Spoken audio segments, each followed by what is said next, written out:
Combine these two fractions, x3 plus 3x squared plus 15 all over 3. Now 3 won't divide into all of these parts, so I don't divide it into the 2 where it will divide evenly. So that's my final answer.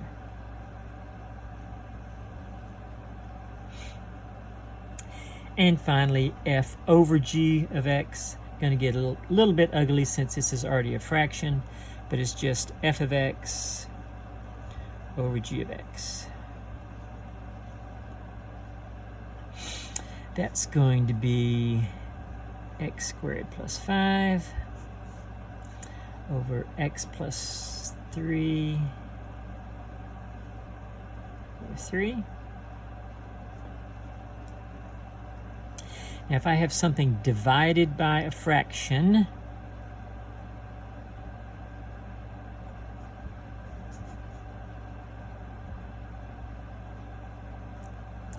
a fraction divided by a fraction is the first fraction times the reciprocal of the second fraction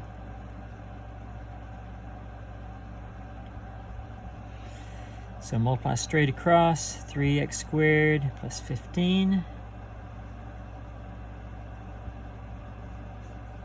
And x plus 3 times 1 is x plus 3.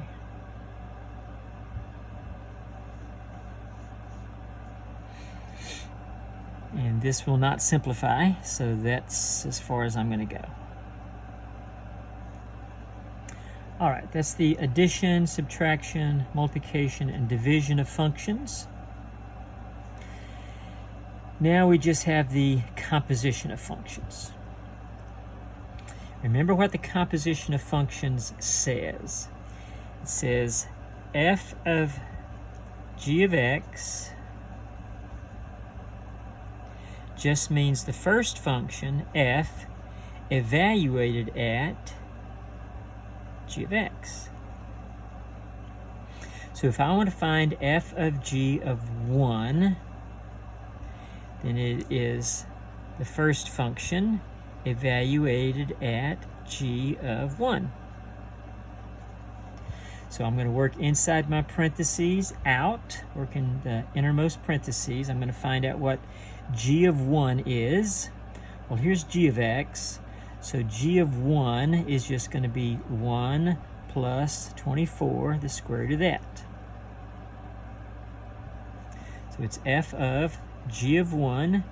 G of 1 is the square root of 1 plus 24. But the square root of 1 plus 24 is the square root of 25.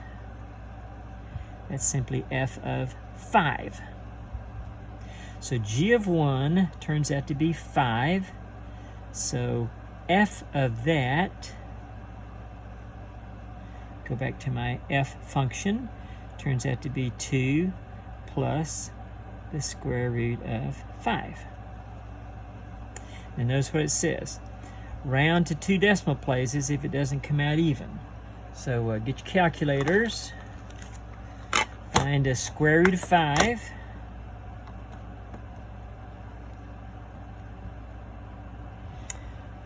Hopefully you can find the square root of 5.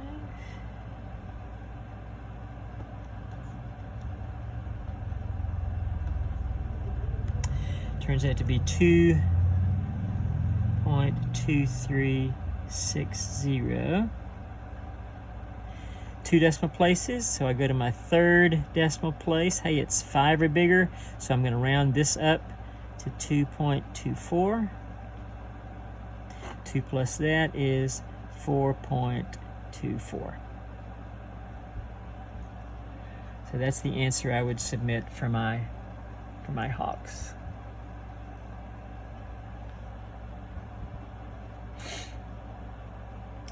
All right, composition of functions.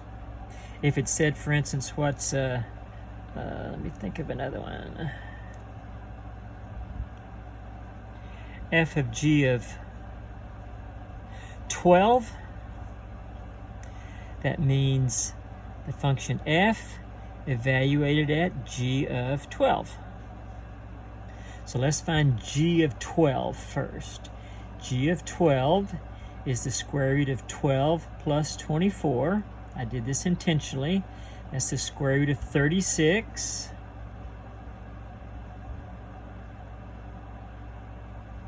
Square root of 36 is 6, so that simply means f of 6. F of 6 is going to be 2 plus the square root of 6. And you're going to do that to 2 decimal places, as it says. All right, composition of functions.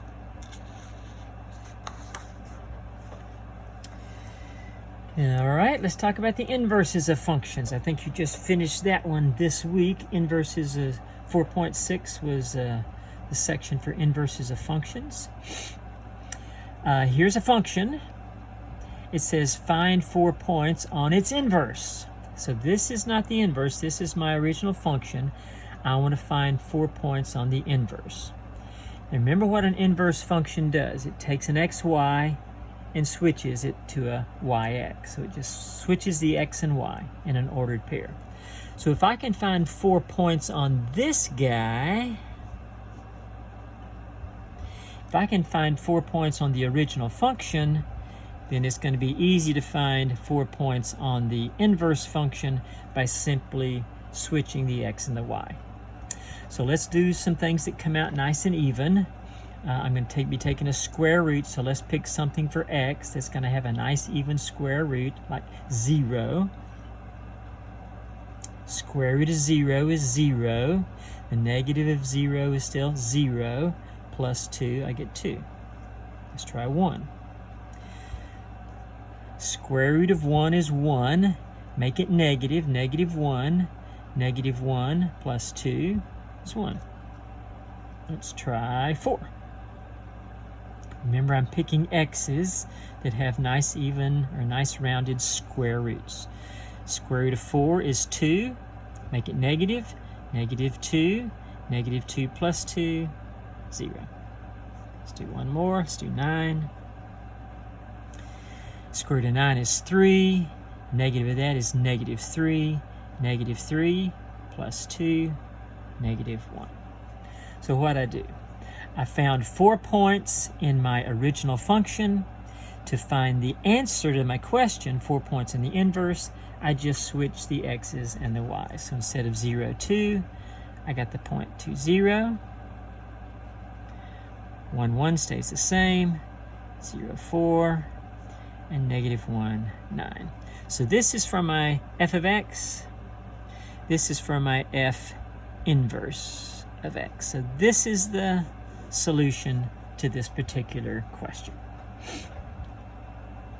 Now it says find the domain and range of the inverse. Put it in interval notation. All right, one thing to remember about this is if I have a function and its inverse, if you have a function, it has a domain and a range. The inverse, I just simply switch the domain and the range. So if I can find the domain and range of my original, all I have to do is switch them to find the domain and range of my inverse. So let's look at this guy right here and do what we've done before. Use my transformations of functions to figure out what this guy looks like. Okay, first of all, the basic function, y equals the square root of x. Here's what it's going to look like. Y equals the square root of x. All right, notice what's happened here. I have a reflection. There's no horizontal shift. There's no stretching or compressing, but there is a reflection over the x-axis. So this moves this guy right like this. One more thing is it raises it up too. There is a vertical shift. It raises this guy up 1, 2. So it looks exactly like this except raised up 2 units. It looks like this. So here's my final picture of this original function. Remember what I'm going to do. I'm going to find the domain and range of my original, and then swap these guys, and that will be the domain and range of my inverse. So this is for my original function. Find the domain and range. Remember what the domain is. It's the width of the thing along the x-axis. My dotted line and my dotted graph is my function. So it starts at 0. Remember, I'm looking at my x-axis. Nothing over here, nothing here, nothing. Finally got something here. It starts at 0 and goes all the way to the right. There is a point at 0, so I'm going to use a bracket, and it goes all the way to the right. The range is the height of the thing. And this looks like it's narrowing out. It looks like it might go straight. It doesn't. It goes all the way down forever. So this is going to go down forever. So my lowest point is negative infinity. Goes all the way up to, along the y-axis, all the way up to 2. And there is a point at 2. So my range is from negative infinity all the way up to positive 2. That's for f of x. But I don't want the domain and range for f of x. I want to find the domain and range of the inverse. See what we did? We found the domain and range of the original. So the domain and range for my inverse function is going to just switch these guys. The domain is going to be this guy from negative infinity to positive 2. And the range is going to be this guy from 0 to infinity. That's how you're going to do it. You're going to find the domain and the range of the original by sketching your graph, and then you're going to switch them to find the domain and range of the inverse. That's why I'm working these for you. That's why I'm going to put this on quickly content, so you'll have these pages exactly to refer to when you work your test. All right, a couple of factoring problems. It says factor this guy. Notice it's a trinomial. 5u squared plus 9u plus 4. Notice there's no 1 in front of the u squared, so I can't say what two numbers multiply to give this and add to give that. That doesn't work. You can try to use factoring by trial and error if you want to, or you can use the ABC method. Actually, I think we call it the AC method because it's got basically has 2 steps. Before you do these 2 steps, label your coefficients. This is my A, this is my B, this is my C. Remember that? So to use the AC method, first of all, I multiply A times C. That's easy. 5 times 4 is 20. Second step. Now I can ask a 2-part question. The what two numbers question. What two numbers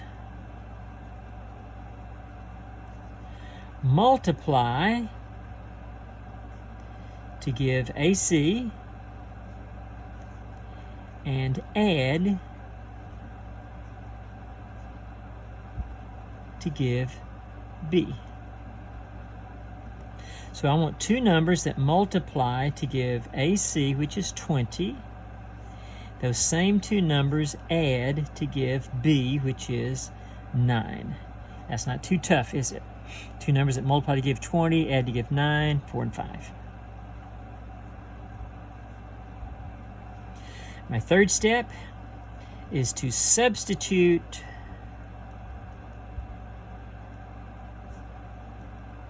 for my middle term.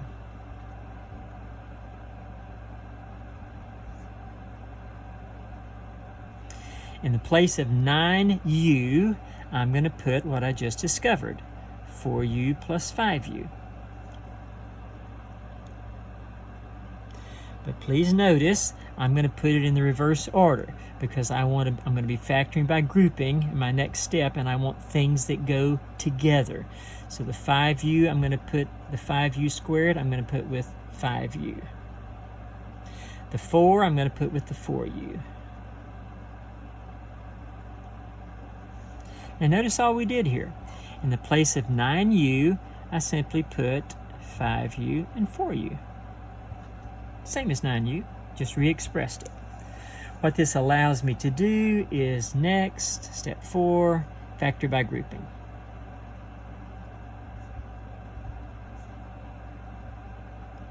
And if you see they won't factor by grouping, switch your two terms and they will.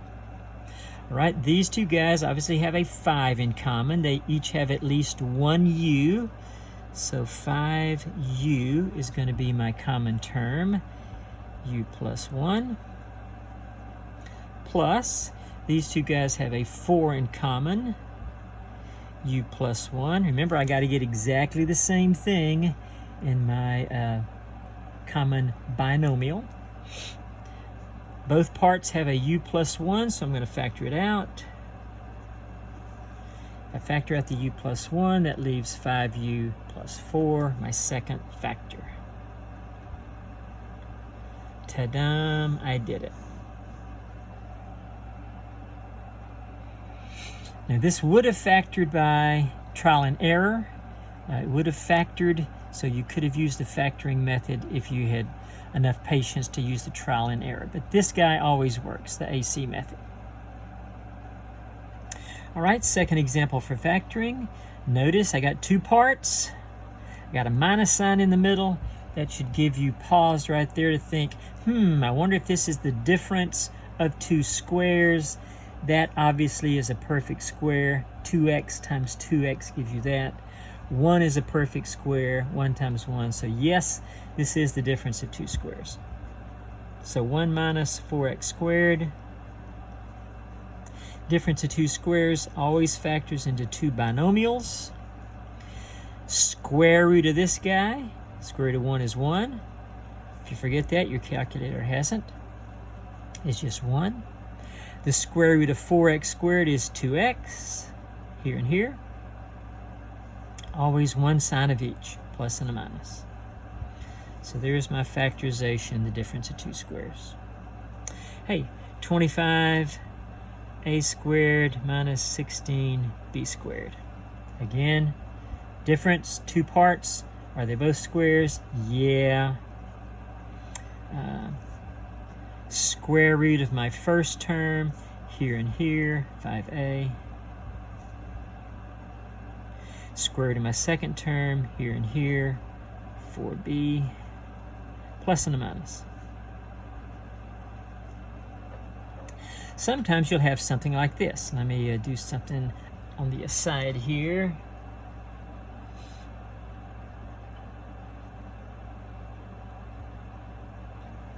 Something like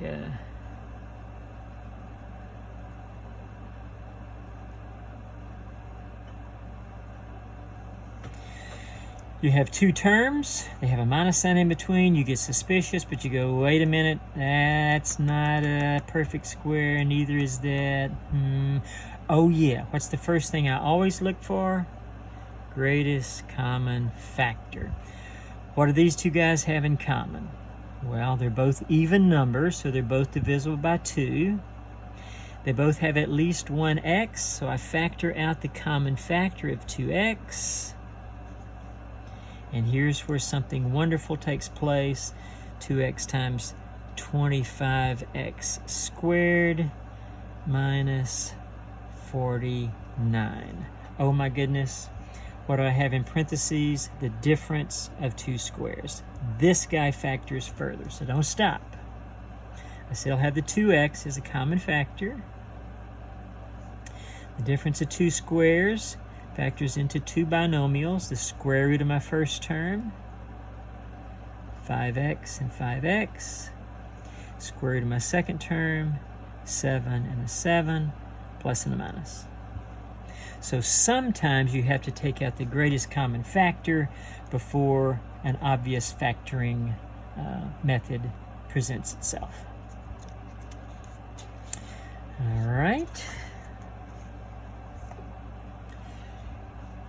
Number 13, solving polynomial equations.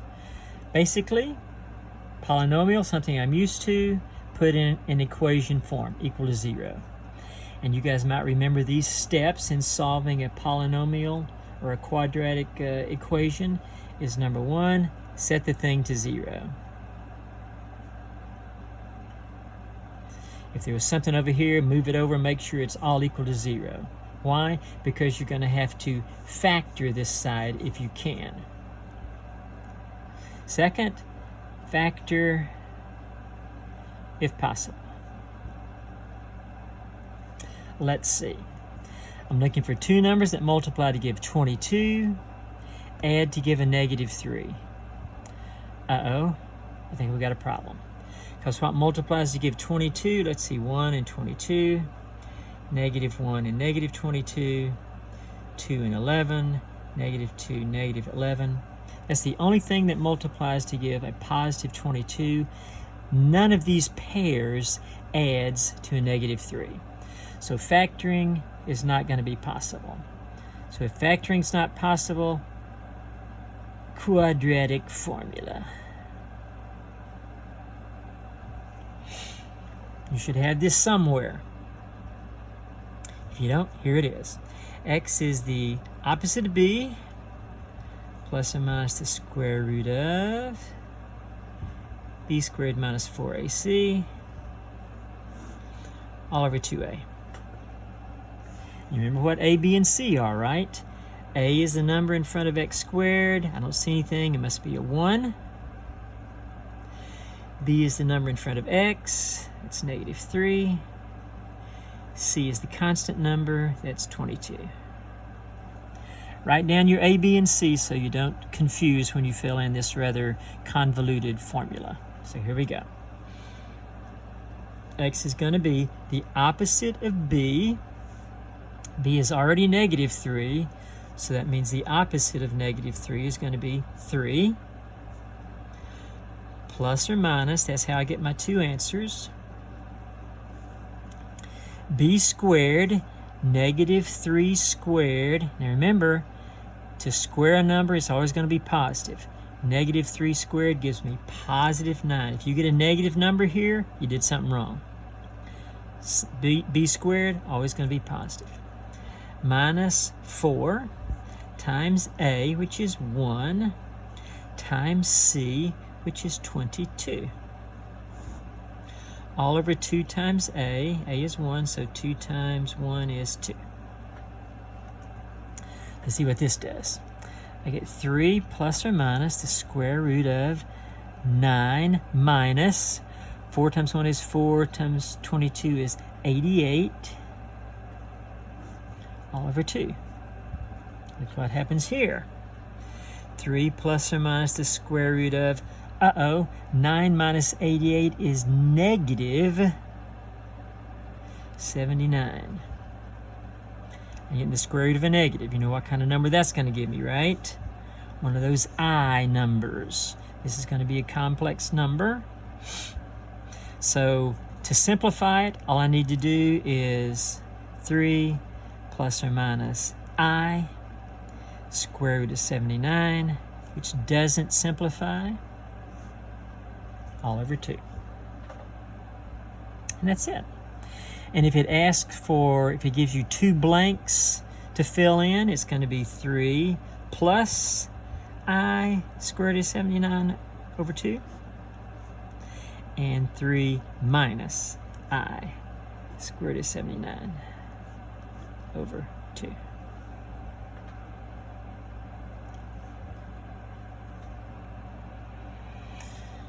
All right, so we had to use the quadratic formula to get our 2 solutions here. Let's try this one. Solve by factoring or the quadratic formula. Same as above. Number 1, set to 0. Done. It's already equals 0. Number 2, factor if possible.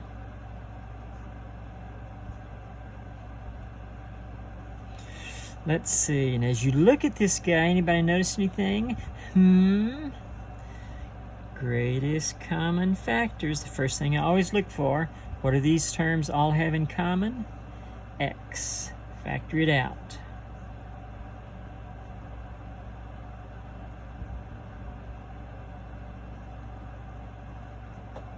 And notice what you have in your parentheses. You have a trinomial that has a 1 in front of the x squared. That means I can ask the two-part question. What two numbers multiply to give 72, add to give a negative 17? Now, you know what multiplies to give 72, right? 8 and 9. So 8 times 9 gives me 72, but wait a minute, that adds to positive 17. But wait, how about negative 8 and negative 9? Those two numbers multiply to give positive 72, but they also add to give negative 17. So there are my two numbers to factor this part. So I got x, don't forget your x, that's part of your solution. Then I have x minus 8 and x minus 9 that I got from this. And remember, if it factors, what my next step is. Set each factor equal to 0 and solve.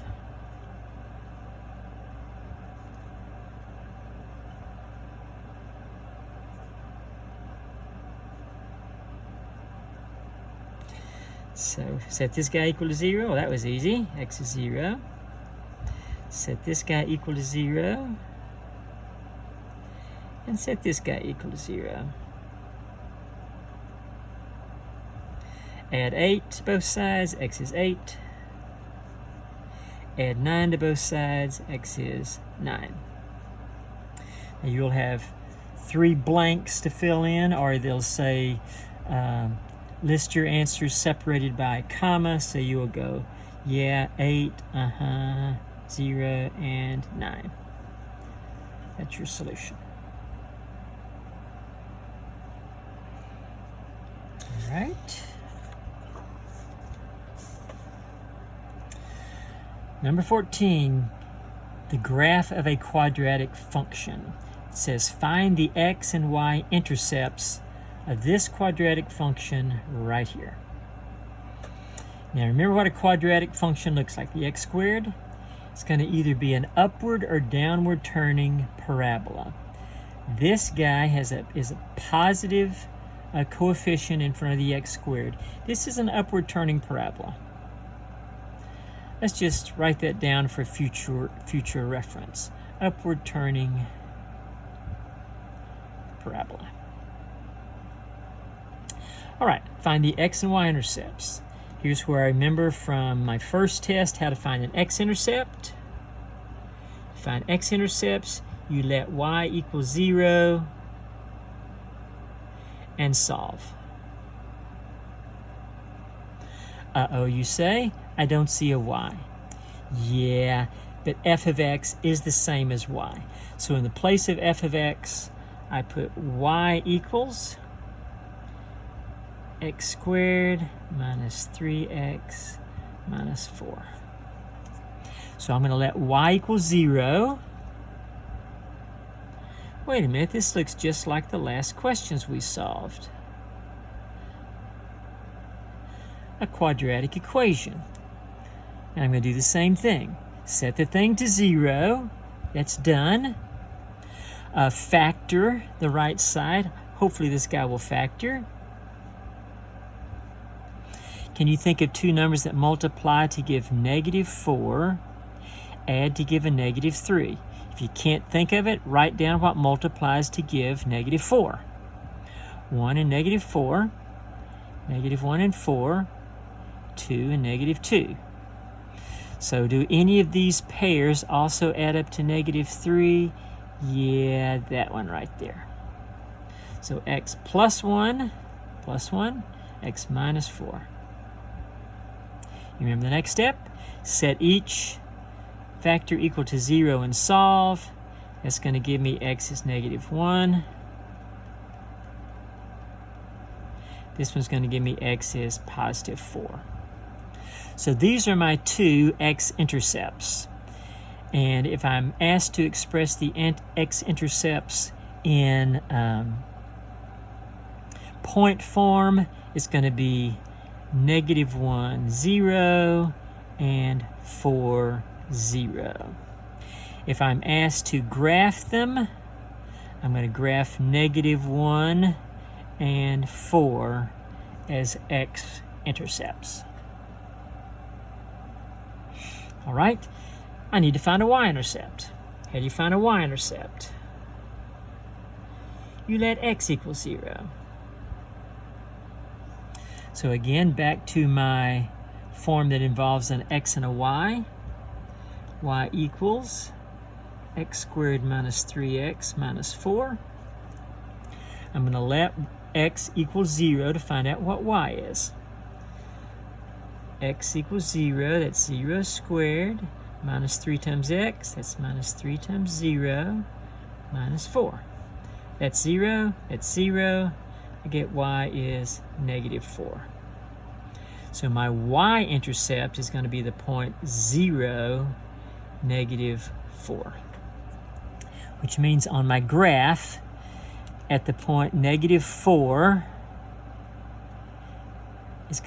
this parabola is going to intercept the y-axis. So it's going to look kind of like that. And the next part of my question is going to be, hey, what does the graph look like? So you're going to pick a graph. They're going to give you 4 options. You're going to pick a graph that goes through the x-axis at -1 and 4 and goes through the y-axis at -4. So it's basically going to look something like this. Something like that. Except it's going to look like a parabola instead of a bunch of lines. So it's going to go through -1, +4, and -4. All right, there's 22 questions. We've gone through 14 of them. I'm going to pause and put the second half of the review on another video so you can take a little break here too.